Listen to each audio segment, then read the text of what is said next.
गया। पुष्पा नाम छोटा है लेकिन साउंड बहुत बड़ा है। पुष्पा मतलब ब्रांड और मैं उसका राजा हूँ। পুষ্পা সিনেমাটি শুরু হয় জাপানে, যেখানে একটি জাহাজের মধ্যে কিছু কন্টেনার এসে পৌঁছায়। কন্টেনারগুলোর ভিতরে লাল চন্দন এবং একজন লোক ছিল। জাপানিরা যখন ওই লোকটাকে দেখে তখন তারা তাকে উল্টো করে ঝুলিয়ে দেয়, কিন্তু কোনোভাবে লোকটি তার হাত পা ছাড়িয়ে নেয়। যখন জাপানিরা তাকে জিজ্ঞেস করে তুমি কে, তখন এখানে পুষ্পার ইন্টারন্যাশনাল টাইপের এন্ট্রি হয়। সেখানে তাদের দুরন্ত অ্যাকশন দেখানো হয়। এরপর একটি লোককে সেই কন্টেনার উপর নিয়ে যায় এবং সে বলে আমার টাকাগুলো কোথায়, না হলে তোর বস রাগ করবে। তখন লোকটি বলে বসকে? তখন পুষ্পা বলে আমি তোর বসের বস, আমি সবার বস, পুষ্পা দা বস।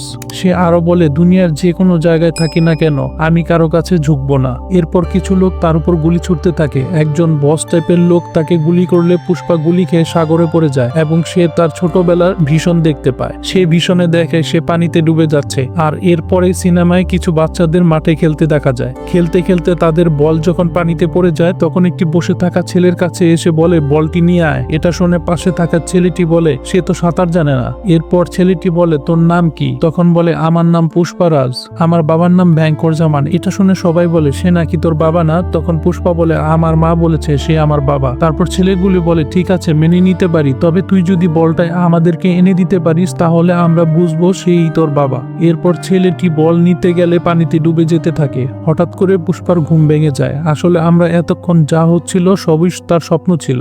এরপর সে উঠে গেলে তার স্ত্রী তাকে জিজ্ঞেস করে তুমি মনে হয় অনেক ভয়ঙ্কর কিছু স্বপ্ন দেখেছো। এরপর সিন কাট হয়। তখন আমরা পুষ্পা 1 এর শেষের অংশে ফিরে যাই, যখন পুষ্পা লোকজনকে নিয়ে একটি জঙ্গলে লাল চন্দন কাটতে যায়। তখন একজন শ্রমিক হিসাবে তাদের সঙ্গে যোগ দেয়। এরপর ট্রাকের দৃশ্য দেখানো হয়। সেখানে দেখা যায় সবাই একজন পুলিশ অফিসারকে অনেক অপমান করে, যা দেখে লোকটির অনেক রাগ হয়। এরপর সবাই কাট কেটে টাকা নিচ্ছিল। এদিকে আমরা দেখতে পাই লোকটি তার আসল নাম বলে। তার আসল নাম ছিল শেখাওয়াত। সে আসলে ওই পুলিশ অফিসার যাকে তারা অপমান করেছিল এবং প্রত্যেককে গ্রেপ্তার করে নেয়। বিশেষ করে দুজন ব্যক্তিকে সে বেশ মারধর করে, কারণ তারা তাকে অনেক বেশি অপমান করেছিল। এদিকে পুলিশ স্টেশনে যখন শেখাওয়াত উপস্থিত ছিল না তখন পুষ্পারাজ সেখানে প্রবেশ করে এবং সেখানে গিয়ে একজন ব্যক্তিকে মুক্ত করতে চায়, কারণ সেদিন তার বিয়ে ছিল। কিন্তু সেখানে থাকা ইন্সপেক্টর তাকে মুক্ত করতে অস্বীকার জানায়। এতে পুষ্পা ক্ষুব্ধ হয়ে উপস্থিত ইন্সপেক্টরকে সেই সমস্ত ভুল কাজের কথা জানায় যেগুলো তারা দীর্ঘ সময় করেছে। এই কথাগুলো শুনে এক ইন্সপেক্টর সেই ব্যক্তিকে মুক্ত করে দেয়, কিন্তু পুষ্পারাজের নজর পড়ে সেই ব্যক্তির উপর যাদের উপর শরীরের ক্ষত চিহ্ন ছিল, যা দেখে সে বুঝতে পারে শেখাওয়াত আসলে সেই শ্রমিকের উপর অনেক নির্যাতন করেছে। তবুও সেই শ্রমিক জানায় যতই শেখাওয়াত তাদের উপর অত্যাচার করুক না কেন তারা পুষ্পান্নার জীবনও মুখ থেকে বের করতে পারেনি। এই কথা শুনে পুষ্পা সিদ্ধান্ত নেয় যে উপস্থিত সব শ্রমিককে নিজের সঙ্গে নিয়ে যাবে। তবে পুলিশ স্টেশনের ইন্সপেক্টররা এই ঘটনা আতঙ্কিত হয়ে পড়ে, কারণ এতে তাদের চাকরিও চলে যাওয়ার ভয় আছে। এরপর আমরা দেখতে পাই শেখাওয়াত পুলিশ স্টেশনে আসে, কিন্তু পুরো স্টেশন তখন খালি ছিল। সেখানে লকআপে কোনো শ্রমিক ছিল না এবং সেখানে কোনো পুলিশ সদস্যরাও ছিল না। তবে একজন পুলিশ সদস্য ছিল যিনি শেখাওয়াতকে এই পরিস্থিতি সম্পর্কে জানায়। সে জানায় যে যখন পুষ্পা সবাইকে বলছিল তোমাদের চাকরি চলে যেতে পারে যদি তারা বর্তমান পরিস্থিতিতে কাজ চালিয়ে যায়, তখন পুষ্পা তাদের শুধুমাত্র অবসরকালীন টাকা দেয়নি বরং ঘুষও দিয়েছে। এর ফলে সব অফিসারই পদত্যাগ করেছে। এই কথা শুনে শেখাওয়াত খুব রেগে যায়। পরের দিন আমরা দেখি শ্রীবাল্লি মন্দিরে পূজা করতে যায়। পূজার জন্য সে দেবতার মূর্তি এবং গহনা নিয়ে যায়। সেই সময় মন্দিরে উপস্থিত ছিল পুষ্পার সৎ ভাই মুরলি। মুরলি শ্রীবাল্লিকে ব্যঙ্গ করে বলে তুমি পূজা করছো কিন্তু তোমার গোত্র ঠিক আছে তো? মুরলি সবসময় শ্রীবাল্লিকে অপমান করার চেষ্টা করত। তবে মুরলির মেয়ে কাবেরী শ্রীবাল্লিকে অনেক পছন্দ করত এবং তার সাথে সবসময় ভালো সম্পর্ক রাখতে চেষ্টা করে। কাবেরী শ্রীবাল্লিকে চাচি বলে সম্বোধন করে, কিন্তু মুরলি কাবেরীকে শ্রীবাল্লির সঙ্গে কথা বলতে নিষেধ করে দেয়। পুষ্পা তার স্ত্রীর কথা মেনে চলে। একদিন পুষ্পা সিদ্ধান্ত নেয় যে সিদপ্পার সাথে মুখ্যমন্ত্রীর দেখা করিয়ে দেবে। শ্রীবাল্লি তাকে বলে যদি যাও তবে সিএম এর সঙ্গে একটি ছবি তুলে এনো, আমরা সেটা ফ্রেম করে ঘরে টানিয়ে রাখবো। পুষ্পা তার স্ত্রীর কথা সম্মতি দেয়, কিন্তু সে সিএম এর সঙ্গে দেখা করতে গিয়ে ঘটে অন্য কিছু। যদিও পুষ্পা সিন্ডিকেটের পক্ষ থেকে সিএম কে তহবিল সরবরাহ করত, সিএম পুষ্পার সঙ্গে ছবি তুলতে অসম্মতি জানায় এবং আরো বলে জুতা পায়ে থাকা ভালো, হাতে নয়। সিএম শিবাল্লি সম্পর্কে অনেক কিছু বলে যা পুষ্পার জন্য খুবই অপমানজনক। বাইরে এসে পুষ্পা সিদ্ধাপ্পাকে জিজ্ঞেস করে, তুমি যদি সিএম হতে তাহলে কি তুমি আমার সঙ্গে ছবি তুলতে মানা করতে? সিদ্ধাপ্পা উত্তরে বলে, আমি যাই হই না কেন আমি অবশ্যই তোমার সঙ্গে ছবি তুলতাম, কারণ তুমি আমার ভাই। পুষ্পা তখন সিদ্ধাপ্পাকে বলে, তাহলে তুমি সিএম হওয়ার প্রস্তুতি নাও, এবং সে সরাসরি সিদ্ধাপ্পাকে জিজ্ঞেস করে সিএম হতে কত টাকা লাগবে। সিদ্ধাপ্পা পুষ্পাকে বলে সিএম হতে প্রায় 1 কোটি টাকা লাগবে। তখন পুষ্পা তাকে বলে, আমি তোমাকে 500 কোটি টাকা দেব, কিন্তু তোমাকেই সিএম হতে হবে। এরপর সিদ্ধাপ্পা সেন্ট্রাল মিনিস্টারের সঙ্গে দেখা করতে যায়, কারণ এটি পুষ্পার নির্দেশনায় করা হচ্ছিল। সেন্ট্রাল মিনিস্টারের একটি ভাইও ছিল, এবং পুষ্পা সিদ্ধাপ্পার মাধ্যমে তাদের কাছে একটি বিশেষ সোফা পাঠায়। সেই সোফার মধ্যে লুকানো ছিল 225 কোটি টাকা। তখন সিদ্ধাপ্পা এই পুরো বিষয়টি দেখে। তখন সে পুষ্পাকে বলে,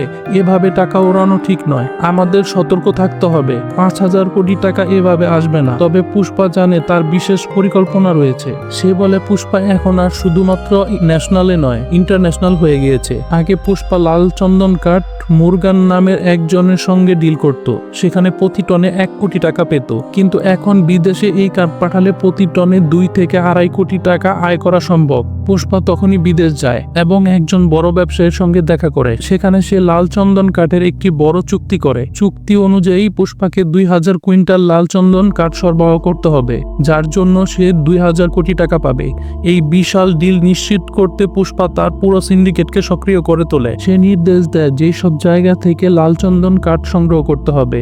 তখন সিন্ডিকেটের প্রত্যেকটি সদস্য দ্রুত কাজে লেগে পড়ে এবং কাঠ সংগ্রহ করতে শুরু করে। মঙ্গল সেন এবং তার স্ত্রী জানতে পারে পুষ্পা শীঘ্রই 2000 কুইন্টাল লাল চন্দন কাঠ বিদেশে পাঠাতে যাচ্ছে। তারা এই খবরটি শেয়ার করতে শেখাওয়াতের কাছে যায়। পাশাপাশি মঙ্গল সেন এবং তার স্ত্রী শেখাওয়াতকে উৎসাহ দেয় যাতে সে পুষ্পার কাঠগুলো জব্দ করতে পারে এবং তাকে ধ্বংস করতে পারে। সিন্ডিকেট সদস্যকে ভয় দেখিয়ে এবং হুমকি দিয়ে তাদের থামানোর চেষ্টা করার কথা বলা হয়, যাতে তারা এই কাজ বন্ধ করে দেয়। আসলে ব্যাপারটা এমন ছিল যে মঙ্গল সিনু নিজের সিন্ডিকেটের প্রেসিডেন্ট হতে চাচ্ছিল। যখন শেখাওয়াত এই কথা জানতে পারে তখন সে সমস্ত চেকপোস্টে নিরাপত্তার ব্যবস্থা করে। এক পর্যায়ে একটি লাল চন্দন কাঠ ভর্তি ট্রাক চেকপোস্টে পৌঁছায়। শেখাওয়াত সেখানে উপস্থিত হন এবং সে ট্রাকটি পুড়িয়ে ফেলে। এরপর সিন্ডিকেটের একজন সদস্য যখন সেখানে পৌঁছায় তখন শেখাওয়াত তাকে হত্যা করে। যদিও মঙ্গল সিনু চেয়েছিল শুধু ভয় দেখিয়ে কাজ চালানোর জন্য, কিন্তু তার ভয় দেখানোর পদ্ধতিটা একটু আলাদা। সে যুক্তি দেয়, যদি আমি একবার হত্যা করি তাহলে পাখিরা চিরদিনের জন্য চুপ হয়ে থাকবে। সেই নিহত সিন্ডিকেটের সদস্য শ্রদ্ধাঞ্জলিতে সবাই উপস্থিত হলেও পুষ্পা সেখানে ছিল না। কিন্তু তখন মঙ্গল সেন এবং আরো কয়েকজন সিদ্ধাপ্পার কাছে অভিযোগ করতে থাকে, যদি পুষ্পা এবং শেখাওয়াতের মধ্যে সম্পর্ক স্বাভাবিক না হয় তাহলে এমন ঘটনা বারবার ঘটতে থাকবে। তারা আরো বলে এভাবে চলতে থাকলে পুষ্পাকে প্রেসিডেন্টের পদ থেকে সরিয়ে দেওয়া উচিত। কিন্তু সিদ্ধাপ্পা তা হতে দিতে চায় না। সে সরাসরি শেখাওয়াতের কাছে যায় এবং তাকে ঘুষ দেওয়ার চেষ্টা করে। সিদ্ধাপ্পা শেখাওয়াতকে প্রায় 1 কোটি রুপি দেওয়ার প্রস্তাব দেয়, কিন্তু শেখাওয়াত তা রাজি হয় না। সে বলে সেই রাতে সে আমাকে অনেক অপমান করেছে, আমি তাকে কোনোভাবে এই অবস্থায় ক্ষমা করতে পারবো না। তখন সিদ্ধাপ্পা বলে, যদি পুষ্পা তোমার কাছে ক্ষমা চায় এবং সবার সামনে সরি বলে, তুমি কি তখন তাকে ক্ষমা করতে পারবে? এই কথা শুনে শেখাওয়াত রাজি হয়ে যায় এবং বলে, পার্টির আয়োজন করো যেখানে পুষ্পা আমার কাছে ক্ষমা চাইবে। পার্টির দিন সবাই সেখানে জড়ো হয়। সবাই দেখার অপেক্ষায় ছিল পুষ্পা কি সত্যি শেখাওয়াতের কাছে ক্ষমা চাইবে, কারণ পুষ্পা কখনো কারো কাছে মাথা নত করেনি। আজ কি সে তা করতে চলেছে? সিন্ডিকেটের মঙ্গল এবং ভবিষ্যতের স্বার্থে পুষ্পাকে শেখাওয়াতের কাছে ক্ষমা চাইতে বলা হয়। পুষ্পা প্রচন্ড মদ্যপান অবস্থায় ছিল, তাই সে সবার সামনে শেখাওয়াতের কাছে ক্ষমা চেয়ে নেয়। এই ঘটনায় শেখাওয়াত এতটাই আনন্দিত হয় যে এই ক্ষমা চাওয়ার অডিও রেকর্ড করে নেয় এবং তা বারবার শুনতে থাকে। কিন্তু যখন পুষ্পা বাড়ি ফিরছিল তখন সে নিজেকে অত্যন্ত অপমানিত বোধ করছিল। পার্টিতে উপস্থিত সবাই অবাক হয়ে গিয়েছিল যে পুষ্পার মতো মানুষ কিভাবে সরি বলতে পারে। অপমানের কারণে পুষ্পা এতটাই রেগে যায় যে সে নিজের প্রতিচ্ছবি নিজেই দেখতে অস্বস্তি বোধ করে। রাগের মাথায় সে গাড়ি ঘুরিয়ে আবার পার্টিতে ফিরে যায়। শেখাওয়াত যখন পার্টি থেকে বের হচ্ছিল তখন পুষ্পা তার গাড়িতে জোরে ধাক্কা মারে, যার ফলে শেখাওয়াত সুইমিং পুলে পড়ে যায়। এরপর পুষ্পা সুইমিং পুলে প্রস্রাব করে দেয়, যা শেখাওয়াতকে আরো অপমানিত করে তোলে। পুষ্পা তখন শেখাওয়াতকে বলে পুষ্পা একটি ব্র্যান্ড যা কখনো কারো সামনে মাথা নত করে না। সে শেখাওয়াতকে চ্যালেঞ্জ জানায় যে সে 2000 কুইন্টাল লাল চন্দনের কাঠ দেশের বাইরে পাঠাবে। যদি একটি কাঠও শেখাওয়াতের হাতে পড়ে তবে আজীবন তার গোলাম হয়ে থাকবে। শেখাওয়াত রেগে গিয়ে এই চ্যালেঞ্জ গ্রহণ করে এবং সমস্ত চেকপোস্ট বন্ধ করে দেয় যেখান থেকে কাঠ পরিবহন করা হতে পারে। তখন শেখাওয়াত লক্ষ্য করে যে সেতুর নিচে নদী গ্রীষ্মকালের কারণে শুকিয়ে গেছে। সে বুঝতে পারে যে পুষ্পা নদীর পথ ব্যবহার করে কাঠ পরিবহন করার পরিকল্পনা করছে। তবে অনুমান ঠিক ছিল, পুষ্পা লাল চন্দনের কাঠবাহী ট্রাকগুলো নদীর পথ দিয়ে দেশ ছেড়ে যাচ্ছিল। পুলিশ কয়েকবার ধরার চেষ্টা করে কিন্তু সফল হয়নি। সেও তাদের ট্রাকের সামনে এসে একটি বড় শটগান নিয়ে তাদেরকে গুলি করতে শুরু করে। তখন কাটলেট পুষ্পার কাছে ফোন করে সব তথ্য জানায়। পুষ্পা বলে, তুমি এখান থেকে লাফিয়ে পড়ো, যত ট্রাক আছে তাদের চালককে বের করে আনো, আমি কোনো মানুষের জীবন বিপদে ফেলতে চাই না। কাটলেট পুষ্পার কথা শুনে সব চালককে সেখান থেকে চলে যায়। এদিকে শেখাওয়াত গুলি করতে করতে ট্রাকের সব লাল চন্দন কাঠ জব্দ করে। এটা দেখে শেখাওয়াত, মঙ্গল সেন এবং তার স্ত্রী অত্যন্ত খুশি হয়ে যায়। তারা মিডিয়ার সামনে এসে ঘোষণা করে এইসব লাল কাঠ পুষ্পার, কিন্তু ঠিক সেই সময় জানা যায় যে এইসব আসলে সাধারণ কাঠ ছিল, অর্থাৎ শেখাওয়াত পুরোপুরি ধোঁকা খেয়েছে। পুষ্পা তখন শেখাওয়াতকে একটি ফুল পাঠায়। শেখাওয়াত তখন উপহাস করে বলছিল, আমি শুধু একাই ফুল নই, মঙ্গল সেন এবং তার স্ত্রীও ফুল হয়েছে, আমরা তিনজনই ফুল হয়ে গেছি, অর্থাৎ বোকা হয়ে গেছি। পুষ্পা তাকে আরো বলে, পুষ্পার নাম শুনে তুমি কি ফুল ভেবেছো? আমি ফুল নই, আমি একটা ব্র্যান্ড। তখন ইঙ্গিতা আরো বলে যে খুব শীঘ্রই আমি এই কার্ডগুলো দেশের বাইরে পাঠিয়ে দেব, যদি তুমি এগুলি ঠেকাতে পারো তবে ঠেকিয়ে দেখো। এরপর পুষ্পা, শিবাল্লি এবং পুরো পরিবার মা কালীর মন্দিরে উৎসবে উপস্থিত হয়। সেখানে শিবাল্লি হঠাৎ অজ্ঞান হয়ে পড়ে যায় এবং জানা যায় যে সে প্রেগন্যান্ট। এই খবর শুনে পুষ্পা কালীমার অবতার ধারণ করে একটি অসাধারণ তাণ্ডব নাচ শুরু করে। এই দৃশ্য এতটাই অসাধারণ ছিল যে সবাই অবাক হয়ে তাকিয়ে দেখে। শিবাল্লি পুষ্পাকে জিজ্ঞেস করে, তুমি এটা কি করছো? পুষ্পা তাকে জানায়, আমার একটি চাওয়া আছে, আমি কালীমার থেকে একটি মেয়ে চাই, কারণ যদি ছেলে হয় তাকে আমার অপমান বয়ে বেড়াতে হবে, কিন্তু যদি মেয়ে হয় সে অন্যভাবে জন্ম নেবে। তখন শিবাল্লি তাকে বলে, যদি মেয়ে হয় তখন তাকে অন্য বাড়িতে যে অপমান হতে হবে। যাই হোক, এরপর পুষ্পা দেখতে পায় কিছু লোক তার ভাতিজির সাথে দুর্ব্যবহার করছে এবং তার সাথে অপমানজনক আচরণ করছে। পুষ্পা খুবই রেগে যায় এবং তাদের সঙ্গে খুব মারামারি শুরু করে। এইসব অ্যাকশন দৃশ্য অত্যন্ত চমৎকার ছিল। এমন সময় মুরলি এসে পুষ্পাকে বলে, তুমি যা করছো তা কি তোমার মনে হয় তুমি তোমার বাবার পরিচয় পাবে? তোমার মনে হচ্ছে তুমি আমাদের সাথে যুক্ত হতে পারবে, কিন্তু আসলে তা পারবে না। তুমি কখনো আমাদের পরিবারের সদস্য ছিলে না। শিবাল্লি যখন এই কথা শুনে তখন তিনি মুরলিকে প্রচন্ড পরিমাণ চিৎকার করে শাসন করে। তখন যারা তার মেয়ের সাথে দুর্ব্যবহার করছিল তাদের মুরলি কঠোর শাস্তি দেন। এদিকে মঙ্গল সিনু স্ত্রী এবং শেখাওয়াত সিএমএস এর কাছে যান এবং তাকে বলে, এই লাল চন্দন কার্ডগুলো যদি সীমান্ত পার করে যায় তাহলে আপনার সিএম পদ বিপদে পড়বে, কারণ এই কার্ডগুলোর মাধ্যমে 2000 থেকে 5000 কোটি টাকা আসবে, যা আপনাকে সিএম থেকে সরিয়ে দিতে পারবে।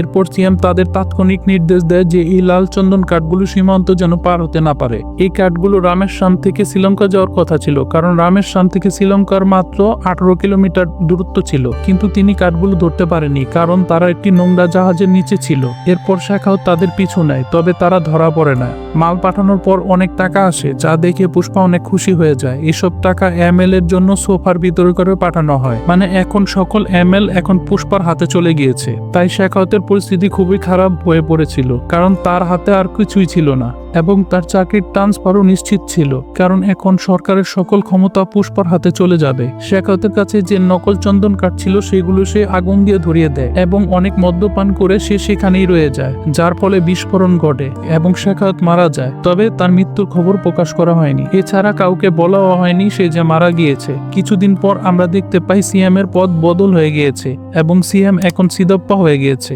শুধুমাত্র পুষ্পার কারণে সে সকল এমএল কিনে নিয়েছিল এবং যেমন পুষ্পা প্রতিশ্রুতি দিয়েছিল যে 24শে জুলাই তার বাড়িতে সিএম নিজে আসবে, তার সাথে খাবার খাবে এবং ছবি তুলবে। আজই সেই 24শে জুলাই সিদপ্পা সেখানে চলে আসে ছবি তুলে এবং সিদপ্পা শিবাল্লিকে বলে, তোমার ছবির জন্যই আমি আজ সিএম হয়েছি।